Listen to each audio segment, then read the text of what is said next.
Hi dear friends, welcome back to our channel. இன்றைக்கி நம்ம ஒரு செம்ம ஹெல்த்தி அண்ட் டேஸ்டியான ஒரு ஸ்வீட் ரெசிபி தாங்க இன்றைக்கி நம்ம பார்க்க போகிறோம். இந்த ஸ்வீட்டை வாயில் எடுத்து வைக்கும்போதே நாக்கு இன்னும் வேணும்னு கேட்கும். அந்தளவுக்கு செம்ம டேஸ்டியாக இருக்கும். அதே போல் நம்ம இதில் வந்துட்டு கொஞ்சம் கூட எண்ணெய் சேர்க்காமல் ஆவியிலே வேக வச்சு எடுக்கிறதால ரொம்ப ஹெல்த்தியாகவும் இருக்கும். ஃப்ரெண்ட்ஸ், ரெசிபிக்குள்ளே போகிறதுக்கு முன்னாடி நீங்கள் இப்போ தான் நம்ம சேனலை ஃபஸ்ட் டைம் பார்க்குறீங்க அப்படின்னா நம்ம சேனலை மறக்காமல் சப்ஸ்கிரைப் பண்ணிக்கோங்க. பக்கத்தில் இருக்க பெல் ஐக்கானையும் கிளிக் பண்ணிவிட்டு ஆல் அப்படின்ற ஆப்ஷனையும் செலக்ட் பண்ணிக்கோங்க. அப்போ தான் நான் லேட்டஸ்ட் அப்லோட் பண்ணுற எல்லா ரெசிபியுமே உங்களுக்கு நோட்டிஃபிகேஷனாக வரும். வீடியோவை லாஸ்ட் வரைக்கும் ஸ்கிப் பண்ணாமல் பாருங்கள். இப்போ வாங்க ரெசிபிக்குள்ளே போகலாம். இந்த ஸ்வீட் செய்யறதுக்கு முதல்ல ஒரு பவுலில் 2 கப் அளவுக்கு பச்சரிசி எடுத்துகிட்டு இதில் தண்ணி சேர்த்து 4லேருந்து ஒரு 5 டைம் நல்லா வாஷ் பண்ணி எடுத்துக்கோங்க. தண்ணி இந்த அளவுக்கு நல்லா க்ளீனாக தெரியணும், அந்தளவுக்கு வாஷ் பண்ணிக்கோங்க. அரிசியை இந்த அளவுக்கு நல்லா க்ளீனாக கழுவுனதுக்கு அப்புறமா அரிசி ஊறதுக்கு தேவையான அளவுக்கு தண்ணி சேர்த்துட்டு 1 மணி நேரம் ஊற விட்டுடுங்க. 1 மணி நேரத்தில் அரிசி நல்லா ஊறி வந்திருக்கும். ஒரு அரிசியை எடுத்து நம்ம கையால் உடச்சி பார்த்தோம் அப்படின்னா 1-2 உடையணும், அந்தளவுக்கு ஊற வச்சுக்கோங்க. அடுத்தது ஒரு மிக்ஸி கப்பில் ஊற வச்ச அரிசியை சேர்த்துக்கலாம். கூடவே ஒரு 1/2 கப் அளவுக்கு கட் பண்ண தேங்காய், இது கூட 2 டேபிள் ஸ்பூன் அளவுக்கு வடித்த சாதம் சேர்த்துக்கோங்க. வடித்த சாதம் இல்லை அப்படின்னா நீங்கள் வெள்ளை அவல் இருக்கும்ல, அதை கூட நீங்கள் ஊற வச்சு சேர்த்துக்கலாம். சாதம் சேர்த்து செய்யும்போது இந்த ஸ்வீட் ஹார்டாக இல்லாமல் நல்லா சாஃப்டாக இருக்கும், அதுக்காக தான். அடுத்தது இதை அரைக்கிறதுக்கு ஒரு 1/4 கப் அளவுக்கு தண்ணி சேர்த்துட்டு நல்லா மைய அரைச்சி எடுத்துக்கலாம். அரிசியை இதை போல் நல்லா மைய அரைச்சதுக்கப்புறமா இதை அப்படியே ஒரு பவுலில் மாற்றிக்கலாம். மாற்றிட்டு மிக்ஸி கப்பில் கொஞ்சமாக தண்ணி சேர்த்து ஒரு ரின்ஸ் பண்ணி அந்த தண்ணியை இது கூட சேர்த்துக்கலாங்க. அடுத்தது இதில் இனிப்பு டேஸ்ட்டுக்காக வெல்லம் சேர்த்துக்கலாம். வெல்லம் நம்ம எந்த கப்பில் அரிசி இழந்து எடுத்துக்கிட்டோமோ அதே கப்பால் 2 கப் அளவுக்கு பொடி பண்ண வெல்லம் சேர்த்துக்கோங்க. இது கூட 1/2 டேபிள் ஸ்பூன் அளவுக்கு ஏலக்காய் பவுடர் சேர்த்துக்கோங்க. என்கிட்ட ஏலக்காய் பவுடர் இல்லைன்றதால சக்கரை கூட ஏலக்காவை சேர்த்து அரைச்சி சேர்த்துருக்கேன். அடுத்தது இதில் ஒரு பிஞ்ச் அளவுக்கு உப்பு சேர்த்து நல்லா கலந்து விட்டுக்கலாம். வெள்ளத்தில் டஸ்ட் இல்லை அப்படின்னா மட்டும் நீங்கள் டைரெக்டாக அப்படியே சேர்த்துக்கலாம். சப்போஸ் வெள்ளத்தில் டஸ்ட் இருக்குது அப்படின்னா வெள்ளத்தில் கொஞ்சமாக தண்ணி சேர்த்து கரைச்சிட்டு ஃபில்டர் பண்ணி அந்த தண்ணி இது கூட சேர்த்துக்கலாங்க.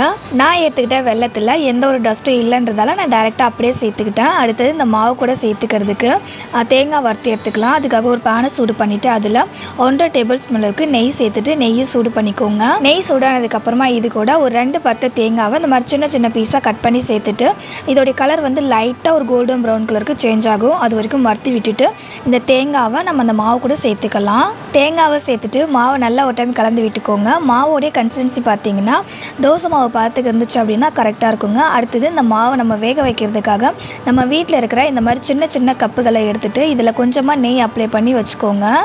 இந்த கப்பில் நம்ம ரெடி பண்ணி வச்சுருக்க அரிசி மாவை சேர்த்துக்கலாங்க.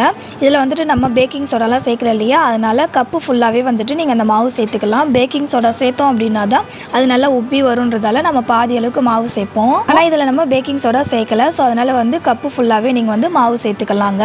எல்லா கப்லையுமே மாவு சேர்த்ததுக்கப்புறமா இட்லி பாட்டில் தண்ணி ஊற்றி வச்சுட்டு ஒரு கொதிக்க விட்டுடுங்க. தண்ணி கொதிச்சு வந்ததுக்கப்புறமா நம்ம மாவு உள்ளே எடுத்து வச்சிடலாம். ஸ்கூல் விட்டு வந்த உடனே ஸ்நாக்ஸ் கேட்குற குழந்தைங்களுக்கு இந்த மாதிரி ஹெல்த்தியான ஒரு ஸ்வீட் செஞ்சு கொடுத்து பாருங்கள். அந்த ஈவினிங்கே அவங்களுக்கு ரொம்ப ரொம்ப ஸ்பெஷலாக இருக்கும். அவ்வளோ ஒரு சூப்பரான டேஸ்ட்டில் இருக்குங்க.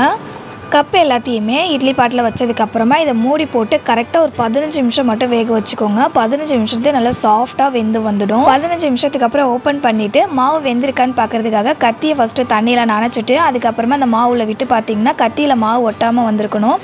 பாருங்கள், இந்த மாதிரி மாவு சூப்பராக வெந்து வந்திருக்குங்க. இப்போ இந்த கப்புகளை வெளியே எடுத்துட்டு அடுத்தது மாவு ஊற்றி வச்சுருக்க கப்பை உள்ளே வச்சு வேக வச்சுக்கலாம். ஃப்ரெண்ட்ஸ், இந்த ஸ்வீட் செய்யறதுக்கு நான் யூஸ் பண்ணியிருக்கேன் எல்லா இன்க்ரீடியண்ட்டையும் நீங்களும் ஸ்கிப் பண்ணாமல் சேர்த்து செஞ்சு பாருங்கள். டேஸ்ட் பக்காவாக செம்ம சூப்பராக இருக்கும்.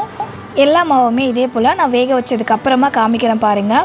இப்போது நம்ம வேக வச்சு எடுத்தோம் இல்லையா அந்த மாவு, அதை அப்படியே சூடு ஆற விட்டுட்டீங்க அப்படின்னா சூடு ஆறினதுக்கப்புறமா சைடில் அதுவே டிமோல்ட் ஆகி வந்திருக்கும். கப்புலேருந்து இந்த ஸ்வீட்டை வெளியே எடுக்கிறதுக்கு லைட்டாக கத்தியால் மேலே எடுத்து விட்டுட்டு நம்ம எடுத்தோம் அப்படின்னாலே ரொம்ப ஈஸியாக எடுக்க வரும். பார்க்கும்போது எவ்வளோ சூப்பராக இருக்குல்ல. பர்சனலாக சொல்கிறேன், இந்த ஸ்வீட்டை நான் வாயில் வச்சதுமே என்னோடய நாக்கு இன்னும் வேணும்னு கேட்டுதுங்க. அவ்வளோ ஒரு டேஸ்டியாக இருந்துச்சு. ஸோ கண்டிப்பாக அந்த டேஸ்ட் உங்களுக்கும் ரொம்ப பிடிக்கும், செஞ்சு பாருங்கள்.